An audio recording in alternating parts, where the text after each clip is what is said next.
Well, hello, everybody. Welcome back to Cocktails and Rocktails with me, your most notorious groupie, Alison Rouse, author of this little guy right here. We've got tonight these other books right there, where you can find that, my stupidly funny merchandise, down in that description. So go down, fiddle about, because I love it. And thank you as always to everybody here for all the love, all the support, all the kindness, all the just amazing trust and family that we have here. I cannot even tell you how much that truly means to me. So thank you so much, truly from the bottom of my heart. You guys are amazing. I totally am not worthy, but you make me feel just amazing. So thank you so much. And today on Cocktails and Rocktails, we are going to bump up because sometimes I like to do readings from my book that I've already maybe posted because I maybe noticed that post isn't getting a lot of views. And I think it's, something that maybe should. So today we're going to, because you guys saw the paperback, when you see that, what's happening. And I know I've done a lot of readings lately, but, I think I really appreciate you guys' feedback on them and stuff. So, just kind of like to bump up other videos and hear what you guys think when reading from the book. So that's what we're going to do today. And today we are going with another local here, Red Rock. This Drioma Imperial Russian Stout. You guys, Red Rock was one of the OGs, probably about the third brew house we had here in Salt Lake City. And like I said, Kevin Templin went from them. And I believe this is one of his creations. And he made his own brew house that we've had before here, the TF Family Brewing. Absolutely delicious. So everybody, grab your aromas. Driomas. Kick up your feet. And let's have a little cocktails and rocktails. And I believe Red Rock is something you can find nationally. Not 100% sure on that, but could be. So, all right. Cheers, big ears. God, this is such a smooth. Like I said, this Red Rock has some amazing. I like they come out with a furlong that's a whiskey soak stout that's based with this Drioma, and I love the base of this Drioma. It's so amazing. It's so smooth. It's rich without being too heavy. So, okay, my brew heads, if you like it, if you can find Red Rock in your city, highly recommend. All right. And today we are going to Las Vegas to 1996 because there was some fun stuff happening in 96. Crazy Lisa was my roommate. I had gotten her out of a kind of fucked up situation of being drugged and used as a party favor by her boyfriend, who I ran into many years later in Louisiana, of all places. Not Crazy Lisa, the boyfriend. But, okay, so this is April of 1996. So I had a new running mate and was bored after a particularly slow day at work. It was Easter weekend, so I decided to fuck it all off and spend the weekend at the Hard Rock instead of working. I was not particularly religious, so drinking Dom at the Hard Rock Hotel was about as communal as it got for me and Lisa. And we might have gotten down on our knees, too. Not to repent, but we were definitely on our knees. And that was apparently it as well for a few Jewish guys who had straggled into the quiet Las Vegas scene. Lisa and I had just finished off our first glasses of champs and refilled a second one when we were approached by some little guy with the look of a ginger boy. He was talking, and I was only half listening, while Lisa seemed quite attentive. He was saying something about him and his friends being a bunch of famous actors, as if this line hadn't already been used on me and Lisa in the last year, and they would like us to join them at the 21 table. I had seen the actor before, in one of the Home Alone movies, I think. His name was Rob Schneider, and he was with his friend Adam Sandler, Alan Covert, Greg and their dark-haired hot friend Greg. Okay, there's a typo I just found. So it was basically they were actually with the movie director for the movie that was just coming out, which we'll talk about in a minute. So it was Adam Sandler, Alan Covert, the movie director, and their hot friend Greg, because he was a dark-haired. I think he's the dark-haired guy in the movies. A couple of them told us fake names for a second, but dumbasses, if you're in a movie, credits are rolling at the end. Don't use a fake name. We figure it out. please. Like we were just, they had no idea who they were actually dealing with. Okay. So, where were we? Okay, I sipped from my glass and looked about for anything else going on while Lisa jumped on the train. She knew who the actor was and said we would have fun. Besides, there was no other exciting prospects to be seen. Why the hell not, I thought.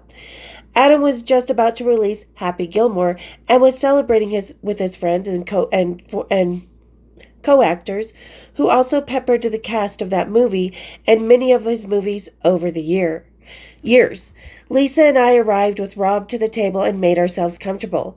We laughed and gambled with the guys for a couple of hours before heading up to the suite where we could smoke some of the joints I had rolled in my purse. Telling you, ladies, never leave the house without those. They are a good reason to go up to the hotel room. Like I said, it's the groupies game, not the rock stars, sweetie. Play it right. Okay. So we lit up a couple of spliffs, ordered up some more champagne. Seems the party was now going to be moved into the suite. No problem. Both Greg and Alan were hitting on me. Alan had originally, I don't tell this in the book, I guess, but Alan had originally told me his name was Josh. Josh. Again, if you're in a movie, you're an actor. Don't lie about your damn name. I'm not stupid. You didn't know who you were actually dealing with, did you, boys? We're both hitting on me, while Adam soaked up Lisa and snuck off to the bathroom with her. What was I supposed to do with these three guys? I looked at hot Greg, back to naughty-looking Alan. I wasn't really paying attention to Rob Schneider, was I? But he did name a character in his first, what is that, the Gigolo movies? Allison. That wasn't after me, I'm kidding. Who knows? But don't think so. Okay, so what was I supposed to do with these guys? I looked at hot Greg, back to naughty-looking Alan. I could have either of them, but which one? Do we ever have to really make a choice, ladies? No. Because, we can own our sexuality. It's still okay today to own your sexuality between consenting adults. It is okay to have a good time. To be having sex for fun and not to, bond or anything. I mean, everything's okay how you choose, but it's okay to choose your own line, your own path. Okay. I liked Greg and would no doubt have fun with him, but had a little more fun chemistry with Alan. I thought about it silently in my head for about 3 seconds before it hit me, and it made perfect sense. Who said I had to choose at all? Guys were allowed to have threesomes, why not me? So as I followed Alan into one of the bedrooms, I gestured towards Greg to follow, leaving the door wide open behind me for the possibilities to come. I took Alan out onto the little ledge of the hotel that they called their balconies and let him make the first move before I persuaded him into a minimum out in the openness of the night. He was afraid the 5 other people that dotted the other balconies would see us. Well, that was half the point. It's called voyeurism. At least that's what I told him as I went down and took control of my fantasy. Actually making it one of his, too. He actually had a lot of fun on that balcony. After bouncing from bed to bed, Greg came in and joined us, soon to be followed by Lisa and Adam. Rob was in there somewhere, but I'm not sure where. I don't know. There was doggy style for a minute. Felt like someone slipped out. No, I'm kidding. I'm not. Okay. She jumped onto the bed with hot Greg and his ring that goes south of the belly button. Alan and I all joining the celebration of Christ's rebirth. Oh wait, they were Jewish and we were strippers, and this was an all-out free-for-all. And though that's no racial slur, it's just they don't celebrate. The Jewish community does not celebrate Easter. A lot of religions don't celebrate the Christian religion or thingies, which really factually, the Christian holidays are all based around pagan holidays as well. So, let's see, where were we? We were jumping from bed to bed.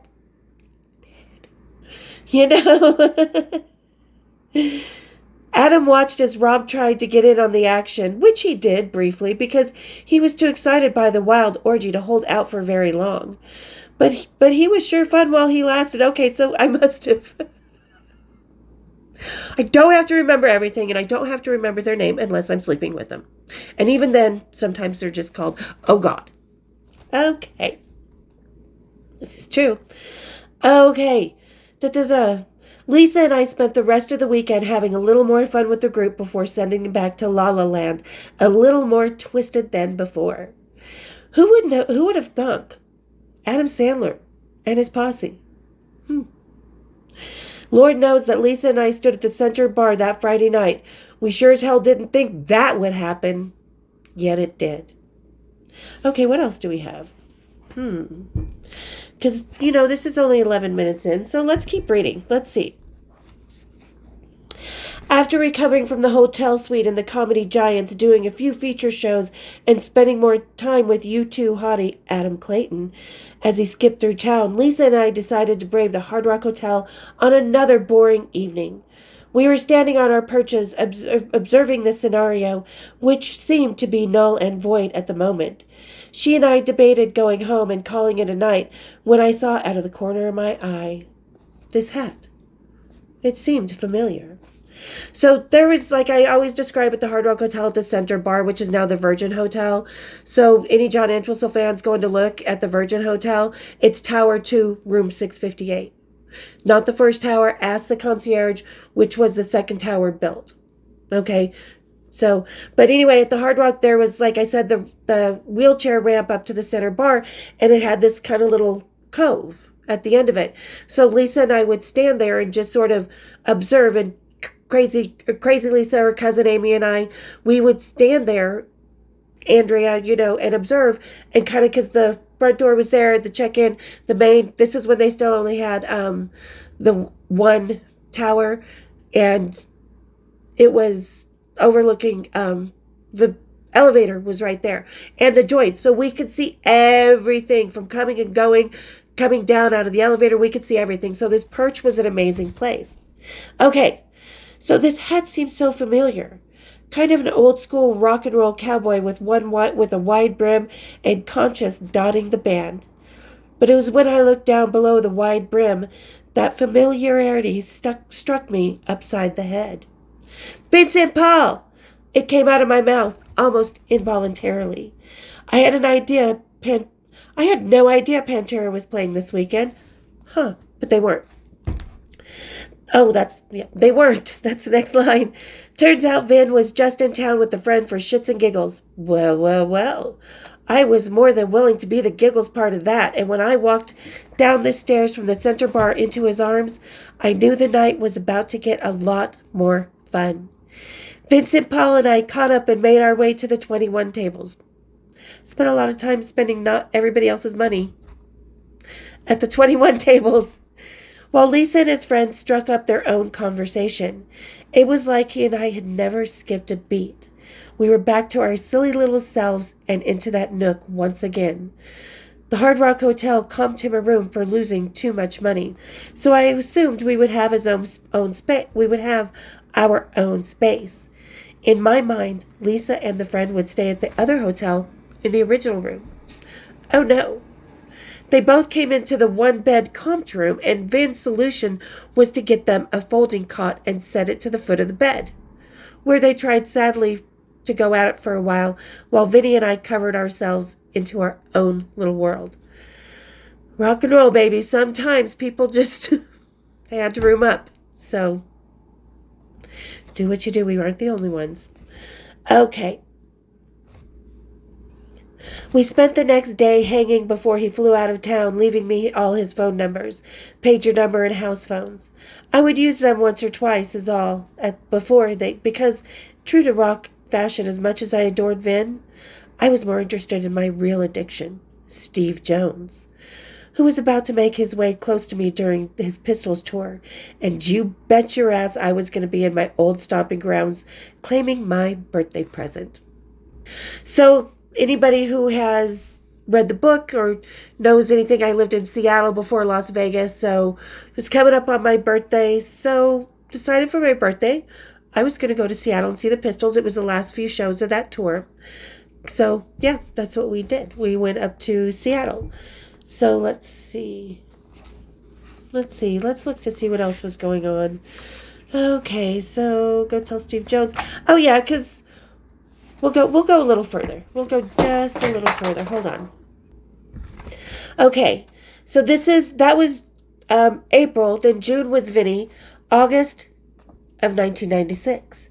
The year flowed so fast, I didn't even realize that the summer was coming to a close.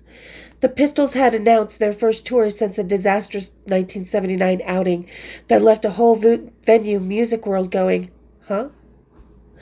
I was thrilled as I had never seen them play, so obviously I jumped at the chance to hit the Seattle show and surprise Steve, whom I still had not given my number.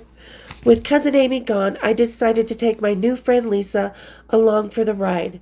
What fun that would be, right? Not the birthday I was hoping for exactly.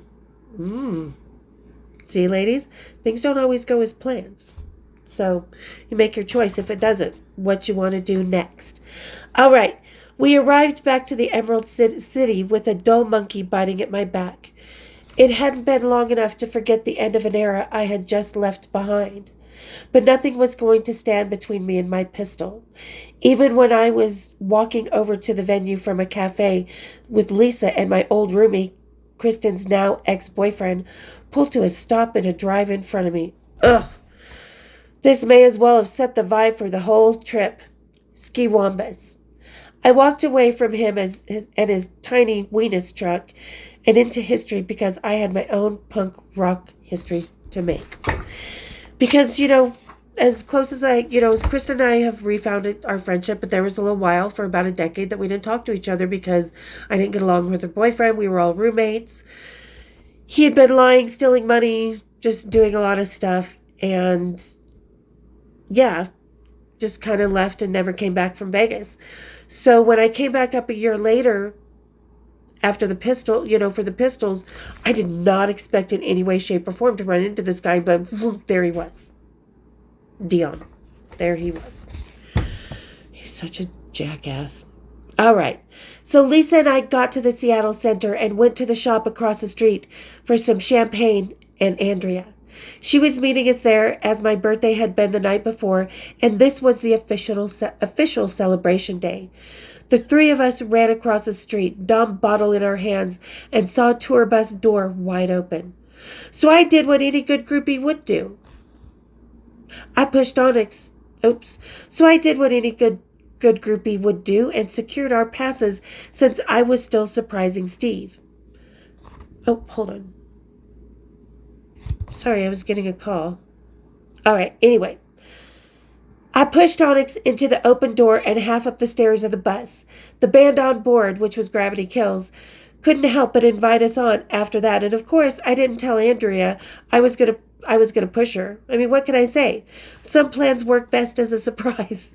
Don't worry, she was with someone from that tour. They dated for like 6 years. Like they kept in contact and saw each other tour after tour. So it worked out rather well. Okay. But whatever way we did it, it worked. The opening band, Gravity Kills, walked us in, and we went to get our passes. But before they could return, I was already white on rice. I saw the dressing trailers that I knew were going to be the Sex Pistols, and went over to their security guard. Hey, I approached with all confidence. Go tell Steve Jones his friend Allison from Vegas was here. He knew I had lived in Seattle at some point in my life, so me being here would not be a total shocker. Plus, I was an easy piece of ass, thus eliminating any hunting he would have to do. because that's what Steve did at the time. He admitted he has an addictive personality, and he wasn't drinking, doing drugs, anything like that, so sex was his current addiction. And I played that to my advantage. Okay, where was I? Security guard flirted for a second before radioing someone and slapping some passes on Lisa, Onyx, and I, or Andrea, because I used Andrea's stage name in the book, and I don't think I changed it, but maybe I will go back and change it.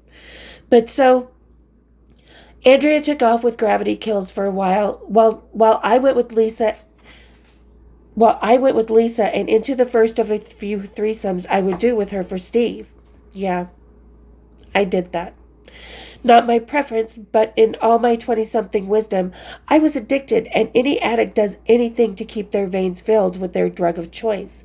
In this case, Steve was my addiction, so I partook in his fantasy and celebrated his soon-to-be birthday with him and Lisa at some point later that night by jerking off their drummer, Paul. Yeah, I know, but I did it to please Steve and went back to effing him. Why that man made me so stupidly pliable, I am not sure, but I think it all comes down to that if I was a guy, so I was essentially satisfying my ego in a way. Oh, it all comes down to that if I was a guy thing. So if I was a guy thing, it would be okay, and I do kind of approach my sex life, love life, whatever, more in a what society would put as a men's manner. Unforgiving and as I please. So I was essentially satisfying my ego that way. In effect, it ended up with Steve giving me his phone number before I left the room. When I got home, I tried the number my pistol had handed me in Seattle, right here. I got his machine with one of his ever so creative greetings and left my number finally. After a year of sex and whatever, I finally left him my digits. Steve called me back 20 minutes later. You know, when you take the slut off that man, he is a total sweetheart. Funny as hell and charming to a fault. Fuck. This was no addiction that would go away anytime soon. But I would do my groupie best and ignore it by feeding myself with other rockers. Easier said than done. So there you go. There's 1996. And I kind of did this more to showcase the Adam Sandler little party we had with those guys. Because that video, after 2 years, has less than 500 hits. So, like I said, sometimes I do this to bump up that information. Because, just kind of like to let the new people hear it, not have to search, or other people who haven't watched this not have to search. So there you guys go. Hope you enjoyed today's reading. Hope you guys Hope you guys enjoy my book a little more with me reading it and kind of understand it a little more. And if you want to know the whole thing about the threesome and stuff in Seattle, I've already done that episode. It's down there. Go find it. I'll put the link down in the description. So yeah, go check it out. Find out everything that actually happened. Because in my book, I don't approach everything. There's just no room for it. 573 pages. I stop at 2002, even though my groupie life did not stop then. There's just a lot to read. There was just too much to put into it. So that's, why I kind of do this channel. We go into a little more detail. So in Adam Sandler's with more detail, it's down there as well. Because in Vegas, that was the coolest thing. Anything could happen. Anyone was there.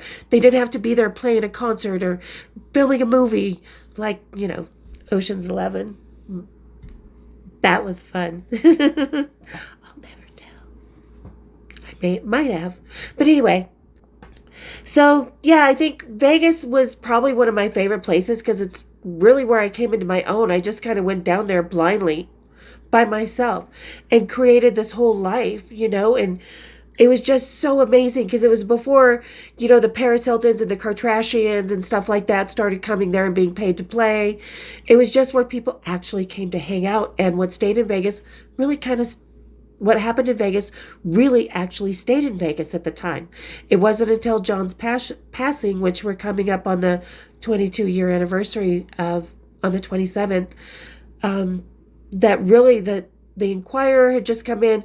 Paris Hilton and them were being paid players at the club, stuff like that. So this was a time in Vegas that was so amazing. You could party down and nobody would find out. We weren't selling the story to the Inquirer. We weren't doing anything like that. We were just having some good old fucking times. They were good fucking times. But okay, and thank you to everybody. And I realized because I got another call that earlier I might be muted or I might have skipped over some part in the video. So I'm sorry about that because I just looked up when I was getting a call and it said recording may be stopped. So if there is a part that I stop when I'm reading the Adam Sandler, the chapter, I'm sorry. I didn't realize it stopped until just now. So, but all right. Thank you guys for getting to the end of this video with me. Thank you for really, truly all the love and support, all the friendships. Like I said, you guys truly, truly mean the world to me. So thank you so much. And those of you just joining us, just haunting the channel, go down because I love it when you go down. You won't get a tap, tap, tap from me if you press that subscribe and hit my bells. And we will see you next time on Cocktails and Rocktails. Cheers, big ears.